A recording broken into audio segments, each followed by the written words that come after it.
हेडलाईन्सचे प्रायोजक आहे NBC bearings, लांब पळण्यासाठी। तिसऱ्या टप्प्यात आज देशातील 93 जागांसह राज्यातील 11 जागांसाठी मतदान। थोड्याच वेळात मतदानाला सुरुवात। फडणवीसांना जेलमध्ये टाकून ठाकरेंचा भाजप फोडण्याचा प्लॅन होता, मात्र मी म्हटलं माझा प्लॅन फेल होईल। मुख्यमंत्री शिंदेंचा मोठा गौप्यस्फोट। उद्धव ठाकरेंना राहुल गांधी समोरच मुजरा करायचा, याशिवाय त्यांना दुसरा रोल मिळणार नाही। फडणवीसांचा खोचक टोला। काँग्रेसच्या मांडीला मांडी लावून बाळासाहेबांच्या विचारांशी गद्दारी केल्याची ही टीका।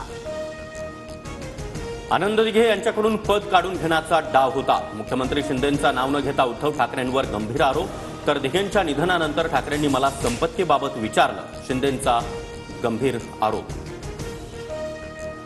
शिंदे खोटारडे। दिघेंच्या निधनानंतर त्यांनी शिवसेनेत अनेक पदं उपभोगली। आदित्य ठाकरेंचा शिंदेंवर प्रत्यारोप। तर दिघेंवर बोलण्याची शिंदेंची लायकी नाही म्हणत केदार दिघेंचा हल्लाबोल।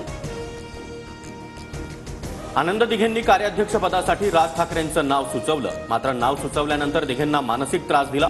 मुख्यमंत्री शिंदेंचा नाव न घेता उद्धव ठाकरेंवर हल्लाबोल।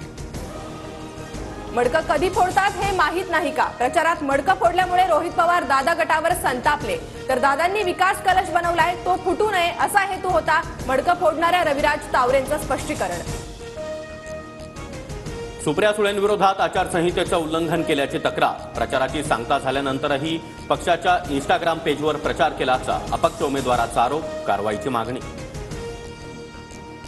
आचारसंहितेवेळी इंस्टाग्रामवर प्रचार केल्याप्रकरणी सुनेत्रा पवारांविरोधातही निवडणूक आयोगाकडे तक्रार। लोकांसांगे ब्रह्मज्ञान, स्वतः मात्र कोरडे पाषाण, ही वृत्ती आता तरी सोडून द्या, पवार गटानं ट्विट करत दिवचलं।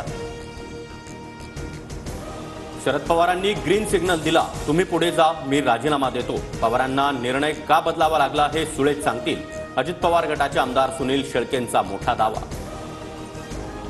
नरेंद्र मोदींच्या राज्यात आज 2 सभा होणार। अंबाजोगाईत पंकजा मुंडेंच्या प्रचारार्थ 3 वाजता सभा, तर नगरमध्ये सुजय विखेंच्या प्रचारार्थ मोदींची जाहीर सभा। मतदानाच्या पार्श्वभूमीवर धाराशिवमध्ये अर्चना पाटलांनी पैसे आणि दारू वाटल्याचा आरोप। भाजपचा माजी सरपंच प्रशांत डोकेवर पैसे वाटल्याचा आरोप। तब्येत अस्वस्थतेमुळे शरद पवारांना आराम करण्याचा डॉक्टरांचा सल्ला, मात्र घरातूनही पवार कामात सक्रिय। पवारांना भाषण करण्यास मनाई।